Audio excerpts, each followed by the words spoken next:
নমস্কার বন্ধুরা, আমার খাই খাই বাই চ্যানেলে সবাইকে স্বাগত জানাই। আরও একটা মজাদার রেসিপি নিয়ে চলে এসেছি। তোমরা কি আগে কখনো কালো ছোলার কাবাব খেয়েছো? যদি না খেয়ে থাকো, এই রেসিপিটা তোমাদের জন্য। তা আগের দিন রাত্রেবেলা আমি 1 কাপের মতন ছোলা ভিজিয়ে নিয়েছিলাম।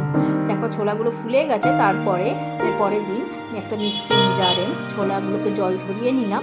তার সাথে আমি একটা মিডিয়াম সাইজের পেঁয়াজ, 4-5টা 6টার মতন কোয়া রসুন আর 3টে কাঁচা লঙ্কা দিয়েছি। যেহেতু আমরা ঝাল খেতে পছন্দ করি, তার জন্য তোমরা যারা বাচ্চাকে খাওয়াবে বা নিজেরা ঝাল খেতে পছন্দ করো না, তারা 1টা কি 2টো দিতে পারো, তোমাদের যতটা ঝাল খাবে সেই অনুযায়ী। আর নিয়েছে 1 ইঞ্চির মতো আদা দিয়ে খুব ভালো মতন, জল ছাড়া কিন্তু বন্ধুরা, একদম জল অ্যাড করা যাবে না, একটুখানি দারদারা পিসতে হবে। মানে একটুখানি তোমাকে একটু মানে মিহি পেস্ট করলে হবে না, একটু আধ ভাঙা মতন করে নিতে হবে। তারপরে আমি একটা বাটিতে নিয়েছি।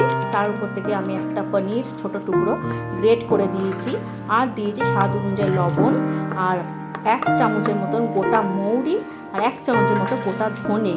এই দুটো মশলা একদম ইম্পর্টেন্ট কাবাবের টেস্টটা বাড়ানোর জন্য। এটা যখন মুখে পড়বে না, তোমরা করে দেখো, এত সুন্দর লাগবে। তারপরে দিয়েছি একটু চাট মশলা 1 চামচের মতো দিয়ে সবগুলো দেখো এইভাবে কাবাবের আকার মতো আমি করে নিলাম। এরপরে দেখো আমার 1 কাপের থেকে আমার মোট 6টার মতন হয়েছে, 6-7টার মতন। তার কড়াইতে তেল দিয়ে খুব ভালো মতন আমি এটাকে তেলটাকে গরম করে নেবো। তেলটাকে ভালো মতো গরম করে নিয়েই তারপরে কড়াইয়ের আঁচটা কমিয়ে দেবো, তেলের আঁচটা মানে গ্যাসের আঁচটা। তেলটা যদি ভালো মতো গরম না থাকে না, এগুলো লেগে যেতে পারে। আর উপর থেকে এইভাবে একটু তেলগুলো ছড়িয়ে দেবে, স্প্ল্যাশ করবে, যাতে কি যখন উল্টাবে তখন কড়াইয়ের গায়ে যেন লেগে না যায়।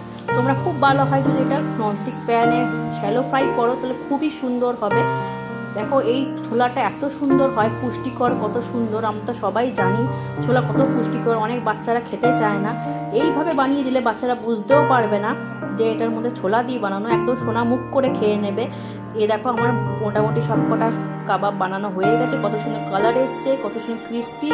এটাকে তোমরা চাটনি, পুদিনা চাটনি, ধনেপাতার চাটনি বা যে কোনো কিছু দিয়ে তোমরা সার্ভ করতে পারো। আমি একটা ভেঙে দেখাচ্ছি কত সুন্দর হয়েছে, পুরো একদম মচমচে, কত সুন্দর ক্রিস্পি। অথচ ছোলা কত সুস্বাদু, আমাদের জন্য কত শক্তি যোগায় আমাদের ছোলা, মানে খুবই ভালো লাগবে। তোমরা একবার ট্রাই করে দেখো। আমি হলফ করে বলতে পারি, এর আগে তোমরা কখনো কাবাব খেয়ে দেখোনি ছোলার কাবাব। অনেক ধরনের কাবাব খেয়েছো হয়তো, এটা খেয়ে আমাকে অবশ্যই কমেন্টসে জানাও।